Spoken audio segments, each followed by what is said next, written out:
Hello বন্ধুরা, আজকে আমি আবার চলে এসেছি আমার গাছের পেয়ারা পারবো। তো চলো আমার গাছের পেয়ারা পারবো। আর তার আগে আমি তোমাদেরকে দেখাবো যে আমি আমার পেয়ারা গাছে কিভাবে যত্ন নিই। তো চলো আমি আগে যত্নটা নিই, তারপরে পেয়ারা পারবো। এইখানে জল রইলো, আর এই যে পেয়ারার জন্য এই দেখো বন্ধুরা, আমার এখানে সবজি পচাটা রেখে দিয়েছি। এইটা একদম মানে জৈব সার। এই সবজি পচাটা এই যে এখানটা এরকম করে তুললাম। এই যে যে গাঢ় ঘন জলটা বেরোচ্ছে, এই জলটাই আমি পেয়ারা গাছের মধ্যে দেব।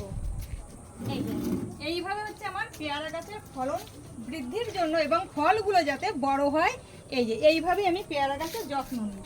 তো বন্ধুরা, এবার আমি তোমাদেরকে দেখাচ্ছি আমার পেয়ারা গাছ থেকে কেমন করে আমি ফলগুলো পারবো। হাতটা ধুয়ে নিলাম। দেখো বন্ধুরা, পেয়ারা এই যে এর আগেও দেখিয়েছি আমি পেয়ারা পেরেছি। আজকে দেখাবো আমার গাছে কটা পেয়ারা। এই দেখো, আজকে জনে জনে আমরা পেয়ারা ভাগ করে খাবো। এই যে এইটা হচ্ছে আমার মায়ের জন্য পারলাম। এটা একদম হলুদ হয়ে গেছে, আমার মা এটা খেতে ভালোবাসবে যেহেতু মায়ের দাঁত নরম।